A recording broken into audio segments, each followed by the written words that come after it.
Hello everyone, मेरा नाम है फराज खान और आप देख रहे हैं खान स्टडी पॉइंट। बच्चों लोग, आज हम बात करने वाले हैं क्लास 10 का चैप्टर नंबर 9, जो कि आपका होने वाला है हेरिडिटी एंड एवोल्यूशन। ठीक है, यानी कि आनुवंशिकता और जैव विकास। तो चलिए बिना इस किसी चैप्टर देरी के वीडियो स्टार्ट करते हैं। देखते हैं आज का हमारा पहला टॉपिक है जेनेटिक्स क्या होता है। ठीक है, जेनेटिक्स यानी कि आनुवंशिकता। ठीक है, इसमें आपके दो पॉइंट आते हैं। एक आपका होता है ये हेरिडिटी, एक आपका होता है वेरिएशन। ठीक है, जान लेते हैं दोनों के बारे में। ठीक है, दोनों क्या होते हैं। हेरिडिटी की डेफिनेशन यहाँ पे आपको दिख रही होगी कि द ट्रांसमिशन ऑफ कैरेक्टर्स या traits from one generation to next generation, यानी कि अगर कोई भी ट्रेड या कोई भी कैरेक्टर, यानी कि कोई हिंदी में इसका मतलब होता है लक्षण। ठीक है, अब वो लक्षण आपका कोई भी लंबाई हो सकती है या फिर कोई भी रंग रूप हो सकता है, कोई शेप हो सकता है। ठीक है ना, तो इस हिसाब से हम उसको बोलते हैं ट्रेट या फिर कैरेक्टर। तो अगर कोई भी कैरेक्टर आपका एक जनरेशन से दूसरी जनरेशन में जाता है, यानी कि एक पीढ़ी से दूसरी पीढ़ी में ट्रांसफर होता है, तो उस चीज़ को हम बोलते हैं हेरिडिटी, यानी कि आनुवंशिकता। ठीक है, अब जेनेटिक्स से जुड़ा हुआ एक दूसरा पार्ट ये भी होता है कि वेरिएशन, जो कि आपको यहाँ दिख रहा होगा। ठीक है, वेरिएशन देखते हैं कि वेरिएशन क्या होता है। The difference in the characters या traits between the parent and offsprings. आप देखते होंगे कि जब भी पेरेंट्स और जो बच्चे होते हैं, उनकी जो संतानें होती हैं, उनमें क्या है, बहुत से ऐसे कैरेक्टर्स होते हैं, ट्रेड्स होते हैं, जो कि लक्षण होते हैं, जो कि आपको अलग अलग दिखने को मिलते हैं। ठीक है, तो उन्हीं अलग अलग ट्रेड्स को, कैरेक्टर्स को क्या बोला जाता है, वेरिएशंस का नाम दिया गया है, जिसको हिंदी में बोलते हैं विभिन्नता या फिर विविधता। ठीक है, मतलब जो भी बदलाव आए हैं एक पीढ़ी से दूसरी पीढ़ी में, वो क्या है, वेरिएशन है आपका। ठीक है, इतना बात क्लियर है, आगे चलते हैं। अब आगे बताया गया कि जो वेरिएशन आपका होता है, ये वेरिएशन आपके दो टाइप्स के होते हैं। ठीक है, कौन कौन से होते हैं, वो आपके होते हैं, एक तो है सोमेटिक, एक आपका होता है गैमेटिक वेरिएशन। ठीक है, जान लेते हैं इन दोनों के बारे में कि क्या होते हैं। कि सोमेटिक वेरिएशन क्या होता है, takes place in the body cell, यानी कि वो वाला वेरिएशन जो कि क्या हमारे बॉडी की सेल्स, यानी कि हमारे जो शरीर की जो कोशिकाएं हैं, उनमें जो भी बदलाव आया होगा, वो आपका सोमेटिक वेरिएशन कहलाएगा। ठीक है, और दूसरा क्या है आपका गैमेटिक वेरिएशन। इसमें क्या होगा, takes place in the gametes या फिर रिप्रोडक्टिव सेल्स। आपने पिछले चैप्टर में जाना था कि गैमिट्स क्या होते हैं, जो कि मेल और फीमेल के अलग अलग होते हैं, जो कि आगे चल के फ्यूज होते हैं। ठीक है, जिनको हम रिप्रोडक्टिव सेल्स भी बोलते हैं। ठीक है, तो अगर उनके अंदर कोई भी बदलाव आता है, तो उस चीज़ को हम बोलेंगे गैमेटिक वेरिएशन। ठीक है, इतनी बात क्लियर है, आगे चलते हैं। नेक्स्ट पॉइंट इसमें लिखा हुआ है ये वाला पॉइंट कि नाइदर इनहेरिटेड नॉट ट्रांसमिटेड, यानी कि ये वाला जो वेरिएशन होता है, सोमेटिक वाला वेरिएशन। ठीक है, ये एक से दूसरी पीढ़ी में ट्रांसफर, यानी कि इनहेरिटेड नहीं होता है, नहीं पहुंचता है। ठीक है, लेकिन गैमेटिक वाले में क्या होता है, inherited as well as transmitted, यानी कि ये वाला जो आपका वेरिएशन होता है, गैमेटिक वेरिएशन, ये आपका एक पीढ़ी से दूसरी पीढ़ी में जाता है, पास ऑन होता है। ठीक है, तो ये दोनों में डिफरेंस हो गया। ठीक है, अब देख लेते हैं आगे कि also known as acquired traits, यानी कि सोमेटिक वेरिएशंस जो आपके होते हैं, इनको हम एक्वायर्ड ट्रेड्स, यानी कि उपार्जित लक्षणों के नाम से भी जानते हैं। ठीक है, यानी कि ऐसे लक्षण, मोटा मोटा आप बोल सकते हैं कि ऐसे लक्षण जो कि आपके लाइफ टाइम के दौरान आपके आते हैं। ठीक है ना, यानी कि आपकी जो लाइफ टाइम चल रही है, आपकी ज़िंदगी जो चल रही है, उसके बीच में आपका अगर कोई भी वेरिएशन आपकी बॉडी में आपको देखने को मिलेगा, तो वो आपका सोमेटिक वेरिएशन, यानी कि आपका एक्वायर्ड ट्रेड्स आपके वो कहलाएंगे। ठीक है, नेक्स्ट देखते हैं यहाँ पर गेमेटिक में कि इसको हम इनहेरिटेड ट्रेड्स के नाम से भी जानते हैं। ठीक है, किस नाम से जानते हैं, इनहेरिटेड ट्रेड्स के नाम से, आपको दिख रहा होगा ये इनहेरिटेड ट्रेड्स। ठीक है, यानी कि वो ट्रेड्स जो कि क्या है, अ, एक पीढ़ी से दूसरी पीढ़ी में जाते हैं, इसलिए इनहेरिटेड ट्रेड्स भी बोला गया है, यानी कि आनुवंशिक लक्षण इनको बोला गया है। ठीक है, अब यहाँ पर आपको दोनों के एग्जांपल्स भी दिए गए हैं। ठीक है, आपको देख रहे होंगे सोमेटिक वेरिएशंस के कि बोरिंग ऑफ पिन है, यानी कि अगर कोई कान में छेद करवाता है, फिर मान लीजिए यहाँ पे डॉग का एग्जांपल दिया गया है कि अगर किसी डॉग की पूंछ कट गई है, ठीक है, तो इसका मतलब ये तो नहीं है ना कि जब उनकी संतानें होंगी, यानी कि जिसने भी अपने कान में छेद करवाया है, अगर उसकी कोई संतान होती है, बेबी आगे चल के होता है, तो क्या उसके भी कान में पहले से ही छेद होगा, ऐसा तो नहीं होगा ना। उसी तरीके से अगर कोई भी डॉग अपने बच्चे देगा, तो अगर उसकी पूंछ कटी है पहले से, तो डॉग के जो बच्चे होंगे उसकी पूंछ कट के तो नहीं आएगी ना, उनकी पूंछ जैसे नॉर्मली होती है वैसे ही आएगी।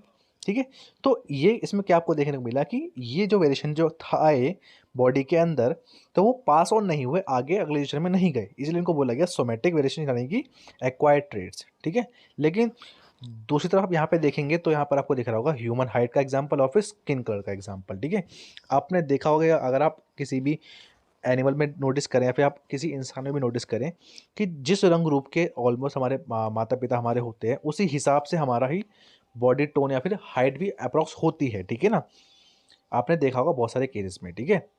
तो ये इसलिए होता है क्योंकि ये वाले जो गैमेटिक वेरिएशंस होते हैं ये एक से दूसरी पीढ़ी में ट्रांसफर होते हैं, पास ऑन होते रहते हैं, ठीक है। तो आशा करता हूँ आपको इतना पार्ट समझ में आ गया होगा अच्छे से कि आपके सोमेटिक और गैमेटिक वेरिएशंस क्या क्या होते हैं, ठीक है। चलिए अब आगे चलते हैं। अब देखते हैं अगला पॉइंट है हमारा, जब रिप्रोडक्शन होता है उस टाइम पे वेरिएशन किस किस प्रकार से आते हैं, ठीक है, देखते हैं। अब हमने पीछे जाना कि वेरिएशन क्या होता है। वेरिएशन वो होता है जो क्या है एक पीढ़ी से दूसरी पीढ़ी के दौरान जो भी आपके लक्षणों में डिफरेंस आया है, ठीक है ना, अंतर आया है एक पीढ़ी से दूसरी पीढ़ी में, वो वेरिएशन है, ठीक है। तो यहाँ पर आपको लिखा हुआ दिख रहा होगा, appear during reproduction when ever organisms multiple. मतलब हम जिस भी ऑर्गेनिज्म की बात कर रहे हैं, आपने पिछले चैप्टर में जाना कि अलग अलग ऑर्गेनिज्म अलग अलग टाइप से अलग अलग मोड ऑफ रिप्रोडक्शन यूज़ करता है। कोई यूज़ करता है अपना सेक्सुअल मोड ऑफ रिप्रोडक्शन, है ना, और कोई कोई अपना सेक्सुअल मोड ऑफ रिप्रोडक्शन अपनाता है, ठीक है, अपने बॉडी स्ट्रक्चर के डिजाइन के हिसाब से, ठीक है। तो पहले हम बात करते हैं कि अगर एसेक्सुअली कोई ऑर्गेनिज्म रिप्रोड्यूस करता है तो वेरिएशंस किस प्रकार होंगे और सेक्सुअली में किस प्रकार होंगे, ठीक है। तो देख लेते हैं कि जब भी अगर कोई ऑर्गेनिजम्स एसेक्सुअली रिप्रोड्यूस करता है, तो आपने पिछले चैप्टर में ये जाना था, आपको पता चला था कि एसेक्सुअल रिप्रोडक्शन के दौरान जो भी ऑफस्प्रिंग बनता है तो वो आइडेंटिकल होता है, यानी कि एग्जैक्ट कॉपी होता है अपने पेरेंट की, ठीक है। तो अगर वो एग्जैक्ट कॉपी है तो यानी कि आप ऐसा बोल सकते हैं कि जो वेरिएशन होंगे वो बहुत ही कम होंगे, यानी कि फेवर होंगे, बहुत ही कम वेरिएशन आपको देखने को मिलेंगे अगर एसेक्सुअली रिप्रोड्यूस हुआ है तो। लेकिन सेक्सुअली में क्या होता है, सेक्सुअली में दो इंडिविजुअल्स की जरूरत आपको पड़ती है, मेल और फीमेल की, और दोनों के ही कैरेक्टर्स अलग अलग हो सकते हैं, जिनसे क्या है क्रॉस ओवर से आपका आपका नया इंडिविजुअल यानी कि आपका ऑफस्प्रिंग तैयार होता है। तो इसलिए क्या है आपको इस सेक्सुअल रिप्रोडक्शन में, लैंगिक प्रजनन में आपकी वेरिएशन यानी कि विभिन्नता आपको ज़्यादा देखने को मिलती है as compare to asexual reproduction, ठीक है। आगे चलते हैं। अब ये होता किस प्रकार है देखते हैं। यहाँ पे लिखा हुआ है अकर्स ड्यू टू, किस लिए होता है, due to small inaccuracies in DNA copy, यानी कि जब डीएनए कॉपी शुरू होती है तो डीएनए कॉपी में क्या है कुछ गलती हो जाने की वजह से, ठीक है, ये सब जो भी छोटा मोटा डिफरेंस आपको देखने को मिलता है, वेरिएशन देखने को मिलता है, वो डीएनए कॉपिंग में थोड़ी बहुत गलती होने की वजह से या फिर म्यूटेशन की वजह से आपको देखने को मिलता है, ठीक है। और सेक्सुअल रिप्रोडक्शन आपको कैसे मिलता है, occurs due to crossing over, जब क्या है क्रॉस ओवर होता है मेल और फीमेल गैमेट्स का, है ना, या फिर सेपरेशन ऑफ क्रोमोसोम्स, ठीक है, यानी कि जब क्रोमोसोम्स का सेपरेशन होता है उस टाइम पर भी क्या है बहुत सारे वेरिएशंस आ जाते हैं, किसमें, ऑफस्प्रिंग में, यानी कि संतान में, ठीक है। तो चलो अब हम जान लेते हैं वेरिएशंस के इम्पोर्टेंस के बारे में कि विभिन्नता आने से क्या क्या फ़ायदे हो सकते हैं, ठीक है। तो यहाँ पे आप देख सकते हैं फर्स्ट पॉइंट आपका कि यहाँ पर आपको देखा मिल रहा है कि depending upon the nature of variation, यानी कि वेरिएशन के नेचर के हिसाब से अलग अलग इंडिविजुअल को क्या है अलग अलग क्या मिलते हैं, एडवांटेजेस मिलते हैं, देखने को मिलते हैं, ठीक है। तो यहाँ पर आपको एग्जाम्पल मिला है थर्मोस्टेटिक बैक्टीरिया का, ठीक है, जो क्या करता है, ये ऐसा बैक्टीरिया है जो कि क्या है ज़्यादा से ज़्यादा हीट को सर्वाइव कर जाता है हीट वेव्स में भी, ठीक है, यानी कि अगर उसको किसी भी हीट वाली जगह में रखा जाता है, हीट वेव्स प्रोवाइड कराई जा रही है, तो वहाँ पे क्या वो बाकी अदर बैक्टीरिया के कंपैरिजन में ज़्यादा से ज़्यादा हीट को सर्वाइव कर जाएगा। और सेकंड पॉइंट आपका लिखा हुआ है कि main advantage of variation to species is that it increase the chance of its survival, यानी कि वेरिएशंस आने से एक फ़ायदा किसी भी स्पीशीज़ को ये होता है कि उसके चांस जो होते हैं ना वो इंक्रीज हो जाते हैं, इंक्रीज किसी चीज़ के सर्वाइवल के, यानी कि जिंदा बची रहने के उसके जो चांस थे वो पहले से ज़्यादा बढ़ जाते हैं, किसमें, चेंजिंग एनवायरनमेंट में, ठीक है, यानी कि उसके आसपास का जो भी वातावरण होगा, एनवायरनमेंट होगा, उसमें जो भी बदलाव आएगा उसके खिलाफ अब वो ज़्यादा से ज़्यादा लंबी देर तक, ज़्यादा टाइम तक बचा रह सकता है, वो किस चीज़ की वजह से, वेरिएशंस आने की वजह से, ठीक है। आगे आपका आ चुका है आप मेंडल और उसके एक्सपेरिमेंट, ठीक है, कि मेंडल कौन थे और उन्होंने क्या काम किया था इनहेरिटेंस के लिए, ठीक है, मतलब अनुवांशिकता के लिए उन्होंने क्या काम किया था। तो देखते हैं, इनका पहला पूरा नाम था ग्रेगर जॉन मेंडल, इनकी क्या है, ये दी हुई डेट ऑफ बर्थ 1822 से 1884, ठीक है। अब यहाँ लिखा हुआ है started his experiment on plant breeding and hybridisation, ठीक है, इन्होंने क्या किया, अपना एक्सपेरिमेंट स्टार्ट किया किसके ऊपर, प्लांट ब्रीडिंग के ऊपर और हाइब्रिडाइजेशन के ऊपर, ठीक है। इन्होंने क्या, इन्होंने अलग अलग प्लांट की क्या करी, क्रॉस ओवर कराई, अलग अलग ब्रीड के प्लांट की क्रॉस ओवर कराई, जिससे क्या एक नई तरह का पौधा ये क्या बोलते हैं बना सके, ठीक है। तो he propose the law of inheritance in living organism, तो इन्होंने उसी हिसाब से क्या है अपने लॉज दिए इनहेरिटेंस के लिविंग ऑर्गेनिज्म के लिए, ठीक है। और इसीलिए इनको क्या बोला जाता है, फादर ऑफ जेनेटिक्स भी बोला जाता है, क्योंकि इन्होंने नियम दिए थे इनहेरिटेंस के लिए, ठीक है। आगे देखते हैं प्लांट सिलेक्टेड बाय मेंडल, यानी कि प्लांट जो था उन्होंने कौन सा प्लांट सिलेक्टिव किया था अपने एक्सपेरिमेंट के लिए, ठीक है। तो उन्होंने जो प्लांट सेलेक्ट किया था वो था आपका गार्डन पी, यानी कि मटर का आपका पौधा था वो, जिसका साइंटिफिक नेम क्या होता है, पाइसम सटाइवम, ठीक है। अब Mendel use the number of contrasting characters of garden pea, तो क्या है मेंडल ने उसी मटर के पौधे के अलग अलग कैरेक्टर्स का इस्तेमाल किया अपने एक्सपेरिमेंट को दिखाने के लिए। हम जान लेते हैं कि वो कैरेक्टर्स कौन कौन से थे, वो ट्रेड्स कौन कौन से थे, देख लेते हैं आगे। तो बच्चों लोग यहाँ पर आपको दिख रहे हैं अलग अलग प्रकार के ट्रेड्स, ठीक है।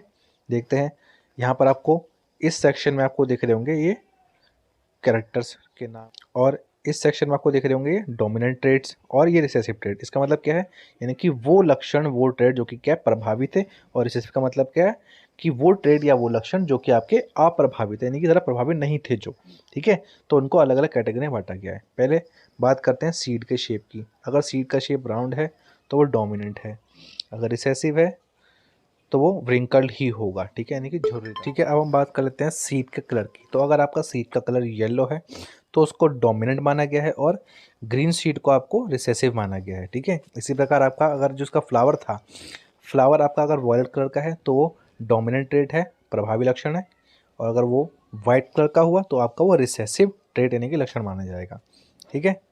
आगे देखते हैं, आपका एक और लक्षण दिया हुआ है कि उसके पॉड का शेप कैसा है। अगर वो इनफ्लेटेड है, थोड़ा सा लंबा है मतलब, तो वो डोमिनेंट ट्रेट माना गया है, और आपका वो कंस्ट्रिक्टेड है यानी कि कुछ इस प्रकार है, ठीक है, तो वो आपका रिसेसिव ट्रेट माना गया है, ठीक है। तो आपको इसी प्रकार इसको ध्यान रखना है, और आपको आगे जो क्रॉस आपको करनी है मोनोहाइब्रिड क्रॉस और डाइहाइब्रिड क्रॉस में आपको ध्यान देना है, ठीक है, कि कौन सा वाला आपका ट्रेट डोमिनेंट था, कौन सा वाला आपका रिसेसिव था यानी कि अप्रभावित था, ठीक है। अब हम जान लेते हैं कि मेंडल ने जो ये अपना मटर का पौधा यूज़ किया था, तो उसने इसी पौधे का ही इस्तेमाल क्यों किया था और कोई अदर प्लांट चूज़ क्यों नहीं किया, देखते हैं। मेंडल एक्सपेरिमेंट ऑफ, ठीक है, क्या है इसमें कि ही चूज गार्डन पी, उसने क्या मटर के पौधे को चूज़ किया जिसका नाम था scientific name Pisum sativum as his experiment material, because क्यों किया, क्योंकि फर्स्ट पॉइंट में लिखा हुआ है availability of detectable contrasting traits of several traits, यानी कि सेवरल कैरेक्टर्स, यानी कि उसको एक ही पौधे में क्या है अलग अलग तरह के ट्रेड्स कैरेक्टर्स उसको मिल रहे थे। पहली बात तो ये, ठीक है, इसलिए उसने उसको चूज़ करा। दूसरा पॉइंट कि short life span of plant, यानी कि इस प्लांट की जो लाइफ स्पैन होती है, ज़िंदगी जो होती है वो ज़्यादा लंबी नहीं होती, छोटी होती है, इसलिए उन्होंने इसको चूज़ करना प्रेफर किया। Next, normally allow self pollination, तो ये जो प्लांट था आमतौर पर सेल्फ फर्टिलाइजेशन करता है, जो कि अपने आप एक ही फ्लावर में होता है, लेकिन इसको हम क्रॉस फर्टिलाइजेशन भी कर सकते हैं, ठीक है, करना चाहे तो। और फोर्थ है आपका large number of seed produce, क्योंकि इस प्लांट में क्या है सीड की जो प्रोडक्शन थी वो ज़्यादा होती है, इसलिए भी उसको चूज़ किया गया था, ठीक है। तो ये कुछ पॉइंट थे जिसके लिए क्या मेंडल ने मटर के पौधे का इस्तेमाल किया था अपने एक्सपेरिमेंट के लिए, ठीक है। अब आगे दिया है मेंडल एक्सपेरिमेंट के बारे में कि Mendel conducted a series of experiment in which he cross the pollinated plants to study the one character at a time, यानी कि मेंडल ने बहुत सारे अपने इसी प्लांट के ऊपर एक्सपेरिमेंट किए पॉलिनेटेड प्लांट के, ताकि क्या है वो एक टाइम पे एक कैरेक्टर की स्टडी कर सके। चाहे वो अगर वो स्टार्टिंग में शेप की बात करता तो उसने शेप की स्टडी करी होगी, अगर कलर की बात करी होगी फ्लावर की तो उसने फ्लावर की स्टडी करी होगी कि उस टाइम पे क्या निकल के आ रहा है फर्स्ट जनरेशन में या सेकंड जनरेशन में, एक्सेट्रा एक्सेट्रा, ठीक है। आगे देखते हैं, अब हम चलते हैं क्रॉस के ऊपर। मोनोहाइब्रिड क्रॉस आपका पहला आता है क्रॉस, ठीक है। मोनोहाइब्रिड क्रॉस क्या होता है, यानी कि एकल संकरण, यानी कि जब क्या है एक किसी भी एक ट्रेट को लेकर, किसी भी एक कैरेक्टर को लेकर जब दो चीज़ों में दो प्लांट में क्या है कराई जाएगी क्रॉस, ठीक है। यहाँ पे लिखा हुआ भी आपको दिख रहा होगा कि cross between two plants with one pair of contrasting traits is called monohybrid cross, यानी कि जब कोई दो प्लांट होंगे आपके और दोनों प्लांट के क्या हम सेम कैरेक्टर्स को लेकर, सेम लक्षणों को लेकर उसके बीच में क्रॉस करवाएंगे, ठीक है, तो वो आपको कहलाएगा मोनोहाइब्रिड क्रॉस, ठीक है। फॉर एग्जांपल के लिए यहाँ पर आपको दिया गया है कि आपका क्रॉस कराया गया है between a tall plant and a dwarf plant, ठीक है। तो यहाँ पर दोनों के जो कैरेक्टर्स थे वो क्या है, हाइट को लिया गया है, ठीक है। लेकिन एक में क्या है, एक में जो आपकी हाइट है वो लंबी है, एक में क्या है, छोटी है, ठीक है। तो दोनों की एक ही तरीके के ट्रेड लेंगे, लेकिन क्या है वो एक दूसरे से थोड़े अपोजिट है, ठीक है। तो अगर ऐसा होगा तो किस तरीके के आपके फर्स्ट जनरेशन में आपके प्लांट निकल के आएगा वो आपको देखना पड़ेगा। देखते हैं आगे चल के। यहाँ पर आपको पूरा क्रॉस करके दिखाया गया है, ठीक है। यहाँ पर आप देख सकते हैं कि टॉल प्लांट लिखा गया, टॉल प्लांट को कैपिटल टी से शो करा गया है, ठीक है। और ड्वार्फ प्लांट को आपको स्मॉल टी से शो करा गया है, ठीक है। यानी कि जहाँ पर भी कैपिटल टी आपको दिखेगा, यानी कि उसका मतलब है कि वो टॉल कैरेक्टर को शो कर रहा है। और जहाँ पर आपको स्मॉल टी दिखाई देगा या वहाँ पर आपको क्या शो कर रहा है प्लांट, वहाँ पर वो ड्वार्फ कैरेक्टर को शो कर रहा है, यानी कि, ठीक है। अब देखते हैं, आपने पढ़ा होगा कि जो क्रोमोसोम, यहाँ पर हम इसको एज अ क्रोमोसोम मान के चल रहे हैं, ठीक है ना, क्रोमोसोम, ठीक है। तो आपने देखा होगा कि क्रोमोसोम क्या है, फर्टिलाइजेशन के दौरान क्या स्प्लिट होते हैं, बढ़ते हैं ना। तो ये जो टी थे आपस में बढ़ गए, है ना, स्प्लिट हो गए, टी अलग हो गए। इसी प्रकार ड्वार्फ के भी स्मॉल टी अलग हो गए, ठीक है। अब इन्हीं चारों का आपस में होगा क्रॉस, ठीक है, मल्टीप्लाई होगी, ठीक है। तो यहाँ पर आपको एट द एंड आपको रिजल्ट देखने को ये मिलेगा कि आपके जो सारे के सारे प्लांट है आपके वो कैसे आ रहे हैं, कैपिटल टी स्मॉल टी इस टाइप के अगर आपके आ रहे हैं, ठीक है। यानी कि आपके सारे प्लांट क्या है, टॉल प्लांट निकल के आएंगे, ठीक है। यहाँ पर मैं आपको करके दिखा देता हूँ किस प्रकार से।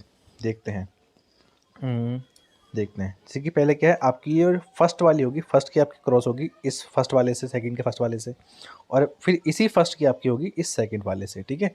यहाँ पर मैं लिख देता हूँ कि यहाँ पर आपकी क्या बनेगा, कैपिटल टी, और ये इसकी हो रही है स्मॉल टी से, यानी कि ये स्मॉल टी बन जाएगा, ठीक है। और इस दूसरे वाले में कैपिटल टी तो है ही है, और यहाँ पे दोबारा स्मॉल टी से होगी, तो ये कैपिटल टी स्मॉल टी आ गया, ठीक है। अब उसी प्रकार इस दूसरे वाले की भी फर्स्ट वाले से होगी, और इस दूसरे वाले की दूसरे वाले से होगी, ठीक है। तो यहाँ पर भी क्या है, capital T small T, capital T small T आ गया। यानी कि आप देख सकते हैं कि आपके चारों ही पार्ट में क्या है, capital T small T, capital T small T आ रहा है, ठीक है, जो कि आपको यहाँ पर भी शो हो रहा है, ठीक है। क्या यानी कि इसका मतलब ये हुआ कि अगर आपका जो फाइनल जो आपका रिजल्ट आ रहा है उसमें अगर आपका एक भी कैपिटल लेटर आपको दिखाई दिया, जिसका मतलब आपका था कि टॉल प्लांट, ठीक है, कैपिटल टी का मतलब आपका क्या था, टॉल प्लांट। तो यानी कि इसका मतलब ये हुआ कि फर्स्ट जनरेशन में आपके सारे के सारे प्लांट जो आपके होंगे ग्रो, वो आपके टॉल प्लांट ही होंगे, लंबे पौधे ही होंगे, ठीक है।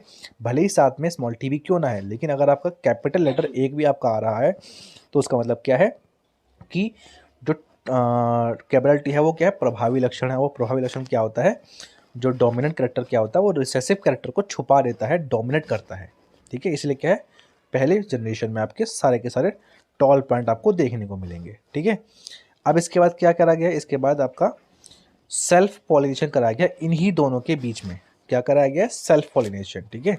तो देखते हैं आपके फर्स्ट जनरेशन में क्या है, टी आए थे ना, तो यहाँ आपकी क्या है, दोनों की आपस में क्रॉस मतलब सेल्फ पॉलिनेशन कराई गई है, ठीक है। तो ये क्या दोबारा से ये जो है सेपरेट हो जाएंगे इस प्रकार से ना, जैसे आपके ऊपर हुए थे सेपरेट।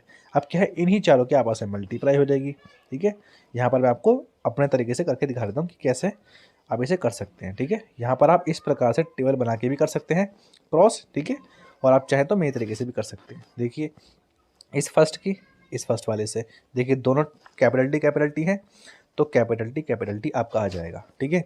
अब इस फर्स्ट की इस सेकंड से भी होगी, तो यानी कि आपका एक कैपिटल टी है एक स्मॉल टी है, इस प्रकार आ गया, ठीक है। इस प्रकार आपका इस स्मॉल टी की इस कैपिटल टी से भी होगी एक बार क्रॉस, तो यानी कि कैपिटल टी स्मॉल टी। और आपको ध्यान रखना है कि आपको लिखते समय पहले कैपिटल लेटर को पहले लिखना है, स्मॉल को बाद में लिखना है, ठीक है। उसी प्रकार आपकी इस स्मॉल की इस स्मॉल से भी होगी, तो आपका ये स्मॉल टी आ जाएगा, ठीक है। तो आप देख सकते हैं कि आपका जो है कैपिटल टी एक बार आया है, और आप टेबल में भी आपका एक ही बार आया है, ठीक है। और आपका जो कैपिटल टी स्मॉल टी है ये दो बार आया है, और यहाँ टेबल में भी दो बार आया है, और जो स्मॉल टी है वो आपका एक ही बार आया है, ठीक है। तो आप दोनों में से किसी भी प्रकार से कर सकते हैं, वो आपकी इच्छा है, आपको जो आसान लगे, ठीक है। देख लेते हैं इनका मतलब क्या है। अगर आपका आपके दोनों ही लेटर आपके कैपिटल टी आ रहे हैं, जिसका मतलब क्या होता है, आपका टॉल प्लांट है। तो यानी कि अगर आपको दोनों टी आते हैं तो इसका मतलब आपका हो जाएगा कि ये आपका प्योर टॉल है। क्या है, प्योर, ठीक है, यानी कि शुद्ध लंबा है, प्योर टॉल आपका प्लांट है ये, ठीक है। लेकिन जिसमें क्या है, कैपिटल टी स्मॉल टी आते हैं, यानी कि वो टॉल तो है, लेकिन उसमें क्या साथ में उसका एक जो आपका लेटर है वो स्मॉल वाला भी है। इसका मतलब क्या होता है, हाइब्रिड, ठीक है, इसका मतलब आपका होता है हाइब्रिड, कि ये हाइब्रिड टॉल है। ठीक है, क्योंकि इसके अंदर दोनों के कुछ कुछ लक्षण है, लेकिन ज़रा जो जो लक्षण प्रभावी था वही उभर के आया है इस जनरेशन में। ठीक है, और जो आपका लास्ट वाला है स्मॉल टी, यानी कि इसमें दोनों आपके स्मॉल टी हैं, और स्मॉल टी मतलब क्या था आपका ड्वार्फ, यानी कि बौना पौधा। तो यानी कि आपका ये प्योर वाला ड्वार्फ है। ठीक है, ये आपका प्योर ड्वार्फ हो गया। ठीक है, तो इस प्रकार आपके क्या है, तीन अलग अलग तरीके के आपके प्लांट आ गए। एक तो आपका आ गया प्योर टॉल, एक आपका आ गया प्योर ड्वार्फ, और आपके दो आए कौन से वाले, हाइब्रिड टॉल वाला आपके आ गए। ठीक है, तो इस चीज़ को हम दिखाएंगे फिनोटिपिक रेशियो में। ठीक है, फिनोटिपिक रेशियो में क्या है, आपको कंबाइन कर देना। ठीक है, टोटल टॉल कितने आए और टोटल ड्वार्फ कितने आए। ठीक है, तो आप देख सकते हैं कि ये आपके जो तीन है, ये आपके तीन टॉल ही हैं, चाहे वो हाइब्रिड वाले हों या प्योर वाले हों, है तो आपके टॉल, तो इसलिए आपका यहाँ पे 3 लिखा गया है। और आपका एक ही आया है ड्वार्फ, यानी कि आपका 1 लिख दिया, यानी कि आपका फिनोटिपिक रेशियो क्या हो गया, 3:1 हो गया, जो कि आपका यहाँ पे ऐसे दिखाया गया है। ठीक है, कि टॉल का रेशियो 3 है, 3 का, और ड्वार्फ का है 1। ठीक है, इन चारों में से। ठीक है, और अगर आप देखें जीनोटिपिक रेशियो, ठीक है, जीन के हिसाब से रेशियो देखें, अगर आप देखें तो आपका जो प्योर वाला टॉल था वो आपका सिर्फ एक ही था, लेकिन आपके हाइब्रिड वाले टॉल 2 थे, और आपका प्योर ही आपका एक ड्वार्फ था। तो इस प्रकार से आपका जीनोटिपिक रेशियो हो गया 1:2:1। ठीक है, आपको फिनोटिपिक रेशियो में क्या है, कंबाइंड दिखाना होता है कि वो कंबाइंड टॉल, या फिर जब भी रंग की बात करी जाएगी, मतलब जिस भी कैरेक्टर की बात करी जाएगी, सबसे बताएंगे कि वो कंबाइंडली कितना है। ठीक है, लेकिन जीनोटिपिक रेशियो में अलग अलग बताएंगे जीन के हिसाब से। ठीक है, कि प्योर कौन सा है, हाइब्रिड कौन सा है, वगैरह वगैरह। ठीक है, तो आप देख सकते हैं कि आपके कैपिटलिटी एक बार है, इसलिए आपका एक बार लिखा गया है। कैपिटलिटी स्मॉल टी यानी कि हाइब्रिड वाला आपका 2 बार था, तो 2 बार लिखा है, और आपका स्मॉल टी यानी कि आपका प्योर ड्वार्फ आपका एक बार था, यानी कि आपका एक बार लिखा गया है। ठीक है, तो इस प्रकार आपका लिखा जाएगा आपका जीनोटिपिक एंड फिनोटिपिक रेशियो। आपको इसको ध्यान रखना है कि फर्स्ट जनरेशन में जीनोटिपिक और फिनोटिपिक रेशियो यही रहते हैं आपके किसमें, मोनोहाइब्रिड क्रॉस में, यानी कि एकल संकरण में, जब आपके एक ही लक्षण को लेकर क्रॉस कराया जाएगा दो प्लांट के कैरेक्टर्स के बीच में। ठीक है, आई होप आपको अच्छे से समझ में आ गया हो कि मोनोहाइब्रिड क्रॉस क्या है और किस प्रकार करनी है। ठीक है, अब हम आगे चलते हैं। अब देखिए, हम देखते हैं यहाँ पर आपको देखने को मिल रहा होगा पॉड का कलर भी। ठीक है, ये भी आपका एक ट्रेट ही है। तो अगर आपका पॉड का कलर आपका ग्रीन है तो आपका वो डोमिनेंट होगा, यानी कि प्रभावी लक्षण होगा, और अगर पॉड का कलर आपका येलो है तो यानी कि वो आपका एक अप्रभावी यानी कि रिसेसिव ट्रेट है। ठीक है, अब देखते हैं फ्लावर की पोजीशन। अगर आपकी फ्लावर की पोजीशन एक्सियल है, मतलब कि इस प्रकार है, तो तब तो वो आपका डोमिनेंट ट्रेट माना जाएगा। लेकिन आपकी टर्मिनल वाली पोजीशन है तो आपको जिस प्रकार अगर होगी टर्मिनल, तो वो आपका रिसेसिव ट्रेट माना जाएगा। ठीक है, आगे चलते हैं। आपकी स्टेम की हाइट भी बोली गई है। ठीक है, अगर आपकी स्टेम की हाइट जो भी है, अगर टॉल है तो डोमिनेंट है, जो कि अपने अभी ऊपर करा एग्जाम्पल हमने। अगर ड्वार्फ होगी तो वो रिसेसिव ही होगी। ठीक है, यानी कि कोई भी कैरेक्टर आपका अगर टॉल में है तो डोमिनेंट है, ड्वार्फ है तो आपका रिसेसिव हो जाएगा। ठीक है, अब आपको कुछ चीज़ें और यहाँ बताई गई वो देख लेते हैं कि जब कभी भी टी टी या स्मॉल टी, ठीक है ना, दोनों मिलेंगे, यानी कि बोथ डोमिनेंट ट्रेट से अगर टी टी है, और अगर स्मॉल टी यानी कि बोथ रिसेसिव एलील्स भी बोलते हैं। ठीक है ना, ट्रेट्स भी बोलते हैं। ठीक है ना, तो और लेकिन अगर आपका स्मॉल टी स्मॉल एक आपका कैपिटल लेटर, एक आपका स्मॉल लेटर है, ठीक है, तो उसका मतलब होता है कि 1 डोमिनेंट 1 रिसेसिव। ठीक है, यानी कि आपका इसमें से एक डोमिनेंट है, एक आपका रिसेसिव होगा। लेकिन अगर आपके दोनों ही सेम वाले हैं तो अगर आपका कैपिटल वाला जो भी होगा वो आपका डोमिनेंट ट्रेट होगा, जो आपका स्मॉल वाला होगा वो आपका रिसेसिव ट्रेट होगा। ठीक है, तो जब इस तरीके से आपका होगा तो वो प्योर कहलाएगा। लेकिन अगर आपका दोनों का मिक्सचर होगा तो आपका वो कहलाएगा हेट्रोजाइगस कंडीशन, यानी कि हाइब्रिड कंडीशन उसे हम बोलेंगे। ठीक है, यानी कि वो हाइब्रिड वाली कंडीशन में आया है। लेकिन अगर आपका दोनों ही ट्रेड सेम लेटर में है, क्या तो कैपिटल में हो या स्मॉल में हो, तो आपका वो प्योर माना जाएगा, यानी कि होमोजाइगस माना जाएगा। अगर अलग है तो हेट्रोजाइगस यानी कि हाइब्रिड माना जाएगा। ठीक है, और रेशियो की बात हम ऊपर कर चुके हैं कि फिनोटिपिक रेशियो 3:1 होता है, जीनोटिपिक रेशियो आपका 1:2:1 होता है। ठीक है, फिनोटिपिक रेशियो हम फिजिकल अपीयरेंस के हिसाब से बताते हैं, और जीनोटिपिक रेशियो हम जीन के हिसाब से बताते हैं कि उसमें जीन का टाइप किस प्रकार आया है। ठीक है, आगे चलते हैं। यहाँ पर आपकी ऑब्जर्वेशन बताई गई कि मोनो हाइब्रिड क्रॉस के टाइम पर क्या क्या ऑब्जर्वेशन होती हैं, देखने को मिलती हैं। देखते हैं। ऑल F1 प्रोजनी वर टॉल, यानी कि जब हमने F1 जनरेशन निकाली थी तो उसमें क्या आया था कि सारे के सारे जो भी मतलब संतानें हुई थी, मतलब जो भी प्लांट मटर के पौधे की जो भी जनरेशन आई थी F1 में, वो क्या थी, सारे के सारे टॉल आए थे, है ना। No no medium height plant half way characteristic, मतलब कोई भी प्लांट क्या है क्या बोलते हैं आधी हाइट का नहीं आया था, सारे के सारे टॉल ही आए थे। ठीक है, सेकंड पॉइंट लिखा हुआ है F2 प्रोजेनी में क्या आया था 1/4 आपके शॉर्ट आए थे और 3/4 आपके टॉल आए थे, क्योंकि आपने देखा था कि कुल मिला के आपके 3 तो आए थे आपके टॉल और एक जो था वो आपका आया था ड्वार्फ वाला, यानी कि हम बोल सकते हैं 4 में से जो अगर आप उसका रेशियो निकालेंगे तो आपका क्या आएगा 1/4 आपका निकलेगा ड्वार्फ वाले का और 3/4 आपका निकलेगा टॉल वाले का। ठीक है, तो ये आपका रेशियो निकल के आ गया। ठीक है, थर्ड पॉइंट लिखा हुआ है फिनोटाइपिक रेशियो जो था F2 में वो था 3:1 फिनोटाइपिक रेशियो। ठीक है, यानी कि 3 टॉल थे, एक आपका शॉर्ट था। लेकिन जो आपका जीनोटाइपिक रेशियो था F2 का ही वो आपका क्या था 1:2:1, यानी कि आपका एक था प्योर प्लांट टॉल वाला, 2 थे आपके हाइब्रिड टॉल, एक था आपका प्योर ड्वार्फ प्लांट।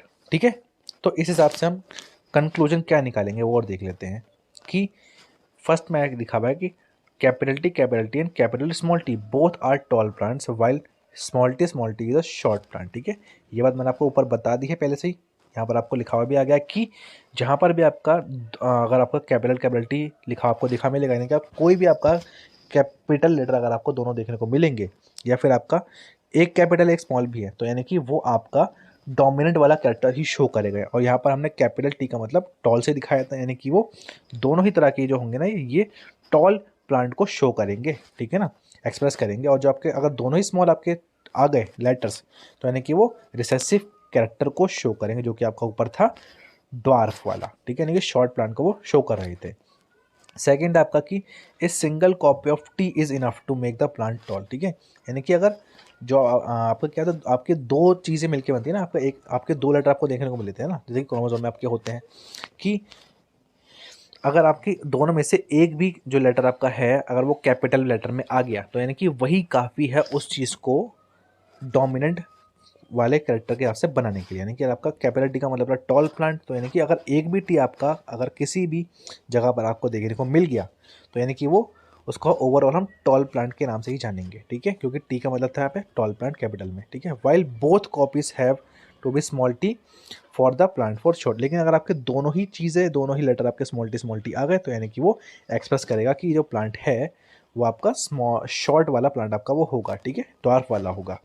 और तीसरा पॉइंट लिखा है कैरेक्टर्स या trait like capital T R called dominant trait. ठीक है, यानी कि वही सेम बात बताई गई कि जो लेटर आपका कैपिटल में लिखा गया होगा वो क्या डोमिनेंट ट्रेट को शो करेगा because it express it's self, क्योंकि वो अपने आप को दिखा रहा है। ठीक है, और स्मॉल टी जो मतलब जो भी लेटर स्मॉल में होगा वो आपका रिसेसिव ट्रेट कहलाएगा बिकॉज क्या इट रिमेन्स क्या लिखा है सप्रेस। ठीक है, वो क्या अपने आप को अप्रभावी लक्षण के तौर पे दिखाएगा। ठीक है, और हमें ये बात ध्यान देने की जैसे मान लीजिए एग्जाम्पल के लिए मेरे पास में अगर मैं मान लो कलर का एग्जाम्पल लेता हूँ, जैसे कि मान लीजिए मेरे पास में एक एग्जाम्पल है रेड का, एक मेरे पास में एग्जाम्पल है येलो का। ठीक है, और मैं मान के चल रहा हूँ रेड को क्या बोलते हैं डोमिनेंट और येलो को मान के चल रहा हूँ मैं रिसेसिव प्लांट। ठीक है, तो अब मैं क्या मानूंगा, मैं रेड के लिए जो कैरेक्टर्स मानूंगा वो मानूंगा मैं आर आर। ठीक है, तो फिर मैं उसी प्रकार जो येलो के लिए होगा ना वो मैं वाई वाई नहीं मानूंगा, मैं क्या करूँगा आर को ही स्मॉल में मान लूँगा। ठीक है, इस प्रकार हमें कुछ करना होता है। ठीक है, तो यानी कि आर का मतलब क्या है डोमिनेंट है, कैपिटल आर का मतलब, और स्मॉल का मतलब क्या हो गया ये रिसेसिव, यानी कि येलो कलर को शो करेगा। ठीक है ना, तो हमें इसी प्रकार हर एक क्रॉस को करनी है जब भी हमसे मोनोहाइब्रिड क्रॉस करने के लिए बोली जाएगी। ठीक है, अलग अलग कैरेक्टर्स के हिसाब से ट्रेट के हिसाब से। ठीक है, आई होप आपको समझ में आ गया होगा। लेकिन अगर आपको कोई भी इस पार्ट से रिलेटेड कोई भी क्वेरी हो तो आप मुझसे कमेंट सेक्शन में पूछ सकते हैं। ठीक है, चलिए मेरा किसी तरीके आगे चलते हैं डाई हाइब्रिड क्रॉस की तरफ। ठीक है, कि डाई हाइब्रिड क्रॉस क्या होता है। देखिए हमने ऊपर जाना कि मोनो हाइब्रिड क्रॉस क्या होता है, उसमें क्या था जब हम एक कैरेक्टर को लेके ही क्रॉस करवाएंगे तो वो कहलाएगा मोनो हाइब्रिड क्रॉस। लेकिन डाई मतलब क्या होगा 2 कैरेक्टर्स, यानी कि जब हम क्या करेंगे क्रॉस बिटवीन 2 प्लांट्स, जब हम किसी भी 2 प्लांट में क्रॉस कराएंगे उसमें क्या होगा having 2 pairs of contrasting characters, उसमें क्या होगा 2 पेयर्स होंगे किसके कॉन्ट्रास्टिंग ट्रेड्स के, यानी कि इस बार क्या होंगे जो 2 प्लांट होंगे उनके अंदर से हम दो कैरेक्टर्स को उठाकर उसमें उसकी हाइब्रिड उसकी हम क्रॉस करवाएंगे। ठीक है, यानी कि इस बार हम वैसे मान लीजिए हम शेप की बात कर सकते हैं और उसके साथ में उसके हम कलर की बात कर सकते हैं। ठीक है ना, तो एक साथ क्या है एक ही प्लांट की 2 चीज़ों की बात हो जाएगी ना, शेप की बात भी हो जाएगी या फिर उसके कलर की बात भी हो जाएगी। ठीक है, यानी कि हम एक साथ 2 कैरेक्टर्स को उठाएंगे और आपस में क्रॉस करवाएंगे 2 प्लांट्स के बीच में। ठीक है। तो उसके बाद जो भी रिजल्ट हमारा आएगा वो क्या कहलाएगा, हमारा वो क्रॉस आपकी कहलाएगी डाईहाइब्रिड क्रॉस, ठीक है, जिसको हम बोलते हैं हिंदी में द्विसंकर, द्विसंकरण, ठीक है। आगे चलते हैं, देखते हैं।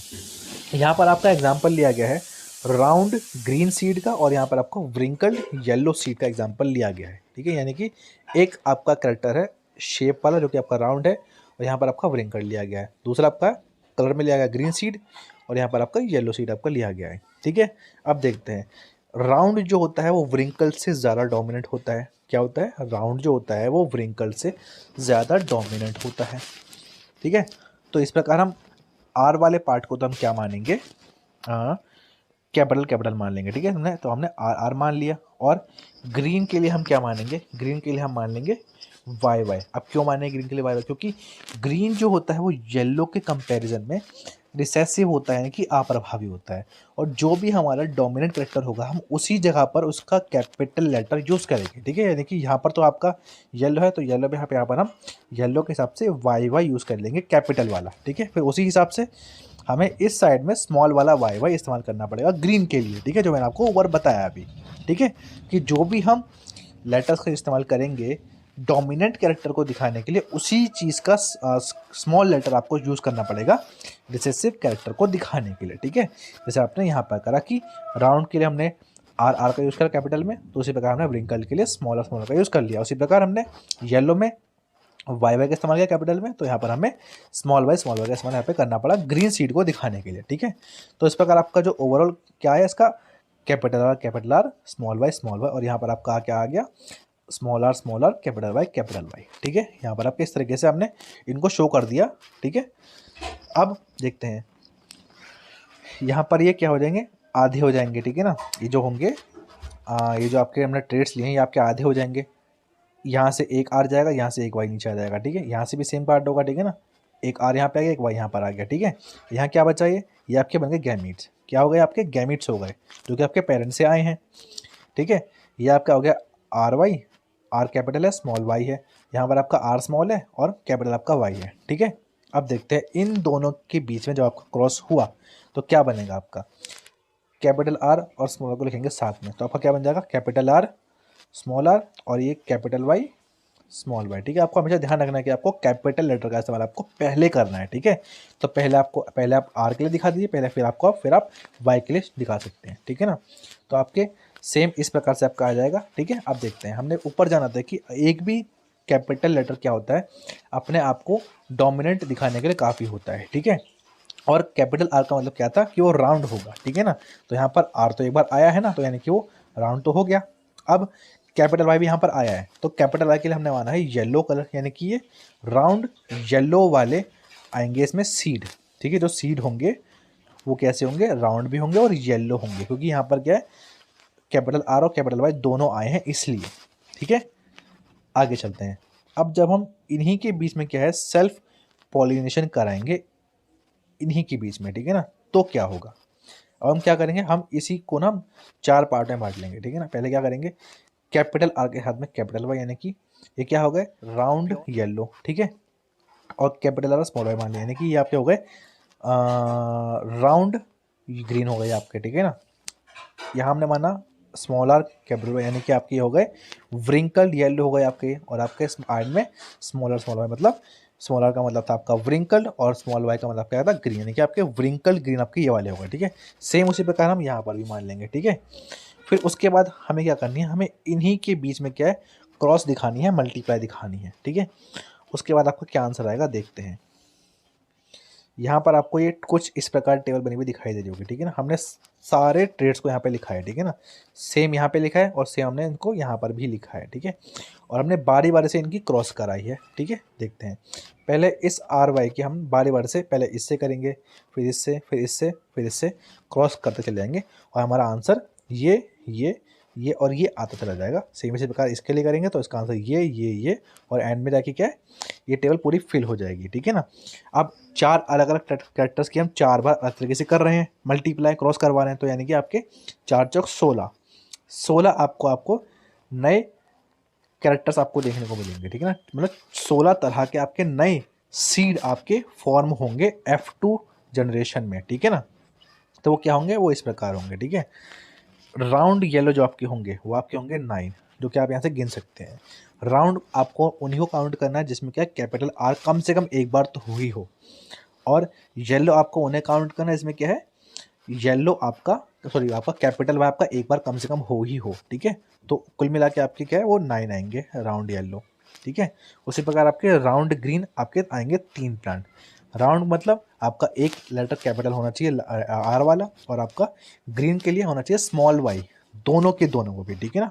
क्योंकि और एंड में आपका जो ये व्रिंकल ग्रीन है उसका आपको सिर्फ एक ही प्लांट देखने को मिलेगा, जो कि आपका ये रहा।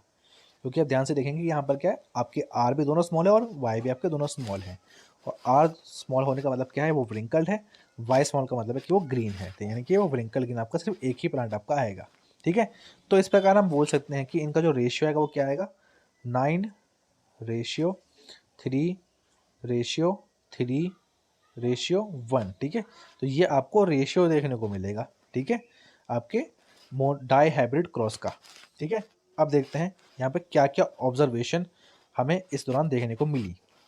देखते हैं कि when R R Y Y, यानी कि जब कैपिटल और कैपिटल और स्मॉल वाई की क्रॉस कराए गए इस वाले पार्ट से, यानी कि जब हमने राउंड ग्रीन की क्रॉस कराई व्रिंकल्ड येलो से, तो F1 जनरेशन में क्या हुआ, सारे के सारे प्लांट क्या है इस प्रकार आए, यानी कि राउंड येलो सीड के आए थे, ठीक है। ये हमने देखा था ऊपर, ठीक है। आगे चलते हैं। और जब हमने सेल्फ पॉलिनेशन कराई इसी F1 वाले प्लांट की, तो क्या है, हाँ, हमें क्या है दो मिक्सचर देखने को मिले, ठीक है ना, कि अलग तरह के इस तरीके से। तो उस प्रकार हमें क्या है राउंड येलो या व्रिंकल ग्रीन से क्या अलग अलग तरह के हमारे प्लांट निकल के आए, जो कि आपके ये थे। राउंड येलो निकल के आए आपके 9 प्लांट, राउंड ग्रीन आपके निकल गए 3, व्रिंकल येलो आपके निकल के आए 3, और व्रिंकल ग्रीन आपका निकल के आया 1। तो इस प्रकार आपका जो रेशियो हो गया वो आपका वो यही हो गया 9:3:3:3, जो कि हमने ऊपर बात कर ही ली है, ठीक है। अब इसी हिसाब से आपका जो कंक्लूजन क्या आएगा, कंक्लूजन आपका निकल के आएगा कि फर्स्ट में कि round and yellow seeds are dominant traits, यानी कि जो भी आपका राउंड था और जो आपका येलो सीड था, ठीक है, कलर में, वो आपके डोमिनेंट ट्रेड्स थे, है ना। Second, occurrence of new phenotype combination show that genes for round and yellow seeds are inherited independently of each other, ठीक है।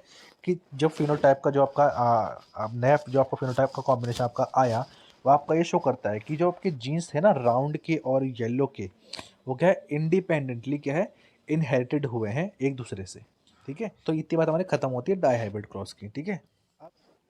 तो चलिए अब हम बात करते हैं सेक्स डिटर्मिनेशन की, कि सेक्स को हम डिटरमाइन कैसे करते हैं, कैसे पता चलता है कि हमें कि जो आपका जो बेबी होने वाला होता है वो आपका मेल होता है या फीमेल होता है, वो जान लेते हैं, ठीक है। तो determination of sex of an offspring, ठीक है। ऑफस्प्रिंग का मतलब होता है संतान। तो किन किन फैक्टर क्या क्या फैक्टर होते हैं जिसपे क्या सेक्स डिटर्मिनेशन क्या है रिस्पॉन्सिबल होता है। एक तो होता है आपका एनवायरमेंटल भी होता है फैक्टर, एक आपका जेनेटिक फैक्टर होता है। तो पहले एनवायरमेंटल फैक्टर के बारे में जान लेते हैं। तो in some animals the temperature at which the fertilised egg are kept decided the gender, ठीक है। तो कुछ कुछ एनिमल्स में क्या होता है, जो टेम्परेचर होता है, जिस टेम्परेचर पे क्या है जो एग फर्टिलाइज्ड हुआ है वही डिसाइड करता है कि वो जो उसका जो जेंडर होगा उसके बेबी का वो क्या होगा। जैसे कि एग्जांपल है टर्टल का, कि टर्टल में जो फर्टिलाइज एग का जो टेम्परेचर होता है वही डिसाइड करता है कि जो टर्टल का जो बच्चा होने वाला है वो मेल होगा या फीमेल होगा, ठीक है। अब देखते हैं जेनेटिक के बारे में, कि in some animals like humans gender of individuals is determined by a pair of chromosomes called sex chromosomes, ठीक है। तो आपने पढ़ा होगा कि ह्यूमंस में क्या क्रोमोसोम जो होते हैं वो आपके टोटल तो आपके क्रोमोसोम होते हैं 46 में से आपके क्या होते हैं 22 तो होते हैं पेयर्स में, ठीक है। और आपके जो दो अलग होते हैं उनको बोलते हैं हम क्या बोलते हैं सेक्स क्रोमोसोम्स बोलते हैं, क्या बोलते हैं सेक्स क्रोमोसोम्स बोलते हैं, ठीक है। वही सेक्स क्रोमोसोम के क्या होते हैं एक्स और वाई के आपके नाम से जाने जाते हैं, ठीक है। एक्स और वाई नाम से क्या होता है आपके सेक्स क्रोमोसोम्स होते हैं, लिंग गुणसूत्र होते हैं, ठीक है।